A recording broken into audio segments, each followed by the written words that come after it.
Hello guys, planks, leg raises, ab crunches are the basic ab related workouts that everyone do for their belly fat loss. But in this video I'm going to show you the most important workout that you must be doing for your stomach fat loss. ఇప్పుడు మా అమ్మగారు మీకు చేసి చూపించిన planks and leg rises కన్నా మంచి important exercise నేను ఈ వీడియోలో మీకు చూపించబోతున్నాను. సో మీరు లెగ్ రైజెస్ చేసేటప్పుడు ముందుగా మీరు లెగ్స్ కొంచెం పైకి లేపి ఆ రకంగా హోల్డ్ చేసి ఉంచండి కొంతసేపు.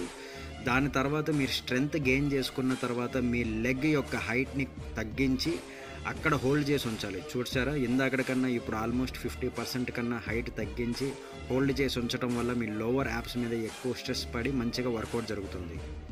ఈ ప్రపంచంలో ప్రతి ఒక్కడి ప్రాబ్లం ఈ పొట్టే. ఈ పొట్టని కరిగించుకోవడానికి విచిత్రమైన ఎక్సర్సైజెస్ చేస్తుంటారు, రకరకాలైన డైట్స్ చేస్తుంటారు. ఎవరైతే చెప్పినా వింటారు. అరే కొబ్బరిని తాగితే కరిగిపోద్దరా, లేకపోతే కొర్రలు తింటే కొవ్వు కరిగి పారిపోద్దరా, ఇట్లాగా మార్కెట్లోకి ఏ కొత్త డైట్ వస్తే ఆ కొత్త డైట్ని ట్రై చేయటం. లేకపోతే ఏదో ఒక బ్రో ఉంటాడు, ఆ బ్రో మనకి అరే ఈ ఎక్సర్సైజ్ చేస్తే చూడు కరెక్ట్గా 2 నెలల్లో నీకు 6 ప్యాక్ వస్తుంది. సో ఇట్లాగా ఎవరు పడితే వాళ్ళు సజెషన్స్ ఇస్తూ ఉంటారు, ఎవరికి తోచింది వాళ్ళు చెప్తూ ఉంటారు.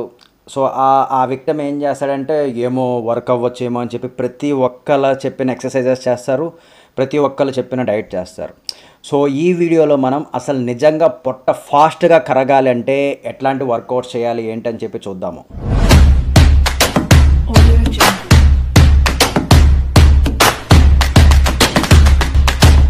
పొట్ట కరిగించడానికి చేసే ఎక్సర్సైజెస్ ఏంటండి? యాబ్ క్రంచెస్, అబ్డామినల్ రిలేటెడ్ ఎక్సర్సైజెసే చేస్తూ ఉంటారు జనాలు.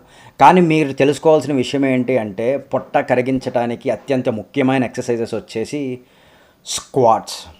వీడేంట్రా పొట్ట కరగాలంటాడు కానీ లెగ్స్ కాళ్ళ రిలేటెడ్ ఎక్సర్సైజెస్ చెప్తున్నాడు అని అనుకుంటున్నారా?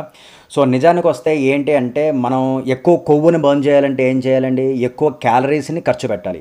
ఎక్కువ క్యాలరీస్ ఎప్పుడు ఖర్చు పెట్టగలం? ఎప్పుడు ఎక్కువ ఇంటెన్సిటీ ఉన్న ఎక్సర్సైజెస్ చేయగలిగితే ఎక్కువ క్యాలరీస్ ఖర్చు అవుతాయి. సో ఎక్కువ ఇంటెన్సిటీ జనరేట్ చేసే ఎక్సర్సైజెస్ ఏంటి అంటే లోవర్ బాడీ రిలేటెడ్ ఎక్సర్సైజెస్ అనమాట. అంటే మన తొడ కండరాలు ఏవైతే ఉంటాయో థై మజిల్స్ చాలా చాలా పెద్దవి అనమాట. ప్రతి ఒక్కరికి, ఆడవాళ్ళకి, మగవాళ్ళకి, ఎవరికైనా పిల్లలకు కూడా బాడీలో ఉన్న మజిల్స్ అన్నీ అంటే చెస్ట్, షోల్డర్స్, ట్రైసెప్స్, బైసెప్స్ ఇవన్నిటితో కంపేర్ చేసుకుంటే థై మజిల్స్ చాలా చాలా పెద్దవి. అంటే ఇప్పుడు మనం ఎగ్జాంపుల్ తీసుకుందాం. సో ఇది ఉంది.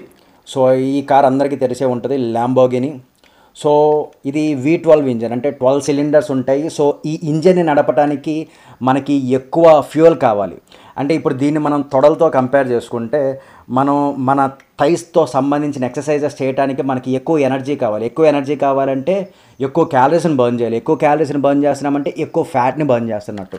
సో అదే మన పొట్ట రిలేటెడ్ మజిల్స్ అంటే ఏంటంటే ఇవి చాలా టైనియెస్ట్ మజిల్స్, రెక్టస్ అబ్డామినస్ అంటారు. మన బాడీలో ఉన్న టైనియెస్ట్ మజిల్స్లో అదొకటి అనమాట. చాలా సన్నగా స్లిమ్గా ఉంటుంది. సో ఆ టైనియెస్ట్ మజిల్స్ ఈ ఆటో లాంటివి. సో ఈ ఆటో ఏంటంటే ఇది 1 single cylinder 150 or 200 cc auto అనమాట.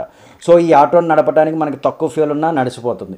ఈ ఆటోని మన పొట్ట మజిల్స్తో కంపేర్ చేసుకుంటే మన పొట్ట మజిల్స్కి చేసే ఎక్సర్సైజెస్కి తక్కువ క్యాలరీస్ బర్న్ అవుతాయి, అంటే తక్కువ ఫ్యాట్ బర్న్ అవుతుంది.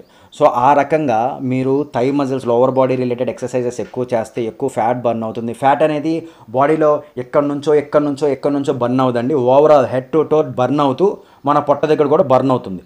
సో ఆ రకంగా మీరు లోవర్ బాడీ ఎక్సర్సైజెస్ ఎక్కువ చేయండి, బట్ కోర్ని నెగ్లెక్ట్ చేయొద్దు. సో ఈ కోర్ స్ట్రెంగ్త్ మీకు చాలా చాలా అవసరం. అంటే మీరు పొట్ట రిలేటెడ్ ఎక్సర్సైజెస్ చేస్తే మీకు ఏమవుతుందంటే కోర్ స్ట్రెంగ్త్ డెవలప్ అవుతుంది. ఈ రెక్టస్ అబ్డామినస్, యాబ్ మజిల్స్ మీరు మంచిగా బలవంతంగా శక్తివంతంగా తయారు చేసుకోవచ్చు. సో ఆ రకంగా కోర్ స్ట్రెంగ్త్ అండ్ కొంచెం మజిల్స్ టోన్ అవుతాయి. ఎంత టోన్ అయినప్పటికీ మీ యాబ్ మజిల్స్ బయటకు కనపడాలి అంటే మీకు ఎట్లా చెప్పాలంటే ఇది మన స్కిన్, ఓకే, ఇది మన యాబ్ మజిల్స్, ఓకే, 6 ప్యాక్ మజిల్స్ అనుకోండి. ఈ మజిల్స్ ఈ స్కిన్కి బయటకు వచ్చి కనపడాలంటే మధ్యలో ఎంత ఫ్యాట్ లేయర్ అనేది ఉంది. ఈ ఫ్యాట్ లేయర్ని మనం లెగ్ ఎక్సర్సైజెస్ చేయడం వల్ల ఫాస్ట్గా కరించుకుంటూ రావచ్చు. సో అట్లానే మనం యాబ్ ఎక్సర్సైజెస్ చేయడం వల్ల మజిల్స్ స్ట్రెంగ్త్ అండ్ టోన్ అవుతూ ఉంటాయి. సో ఈ రెండు కంబైన్గా చేసుకుంటూ రండి. కానీ ఎక్కువ ప్రిఫరెన్స్ మటుకి బిగ్గెస్ట్ మజిల్స్కి ఇవ్వండి, కాంపౌండ్ మూమెంట్స్కి ఇవ్వండి. కాంపౌండ్ మూమెంట్ అంటే మనం ఒకసారి మూమెంట్ చేస్తే మల్టిపుల్ మజిల్స్ ఇన్వాల్వ్ అవ్వటం అనమాట. ఇప్పుడు స్క్వాట్స్ ఉన్నాయి, అంటే గుంజల్ లాంటివి. స్క్వాట్ చేస్తే ఏమవుతుంది? మీ గ్లూట్స్, మీ క్వాడ్స్, మీ హ్యామ్స్ట్రింగ్స్, అట్లనే కొంచెం కాఫ్స్, సో ఇలాగ అన్ని మజిల్స్ కూడా ఇన్వాల్వ్ అవుతాయి. సో ఒక్క గుంజల్, ఒక స్క్వాట్ తీస్తే 4 మజిల్స్ ఇన్వాల్వ్ అవుతాయి అనమాట. అదే మీరు యాబ్ ఇలా ఒకసారి క్రంచ్ చేశారనుకోండి, జస్ట్ యాబ్ మజిల్స్ మాత్రమే ఇన్వాల్వ్ అవుతాయి. సో ఎక్కువ మజిల్స్ ఇన్వాల్వ్ అవుతున్నాయి, ఎక్కువ ఫ్యాట్ బర్న్ చేసే క్యాపబిలిటీ ఉంది. సో ఆ రకంగా మీరు 2 ఎక్సర్సైజెస్ కంబైన్ చేసుకుంటూ డైట్ అనేది చాలా చాలా చాలా చాలా క్రూషియల్. సో ఆ డైట్కి సంబంధించిన వీడియోస్ నేను చాలా చేశాను. అండ్ మా మదర్ యొక్క ట్రాన్స్ఫర్మేషన్ మీరు చూడలేదంటే ఆ ప్లేలిస్ట్ లింక్ నేను ఇక్కడ ఇస్తాను, నేను డిస్క్రిప్షన్లో కూడా ప్రొవైడ్ చేస్తాను, చూడండి. అండ్ ట్రూ ఛాంపియన్ అనే ప్లేలిస్ట్లో మన సబ్స్క్రైబర్స్ ఎంత కష్టపడి ఎంత కొవ్వును కరిగించుకుని మంచిగా టోన్డ్ ఫిజిక్ డెవలప్ చేసుకుని ఫిట్నెస్ డెవలప్ చేసుకున్నారో కూడా చూడండి. So please have a look. మీరు ఈ వీడియో సబ్స్క్రైబ్ చేయాల్సిన అవసరం లేదు, లైక్ చేయాల్సిన అవసరం లేదు. కంటెంట్ మీకు నచ్చింది, రిలవెంట్, కరెక్ట్గా అని అనిపించిందంటే మీరు షేర్ చేయండి, చాలామందికి ఉపయోగపడుతుంది. That's it for this video. Love you all my fitness family. See you in the next video. Cheers. Bye bye.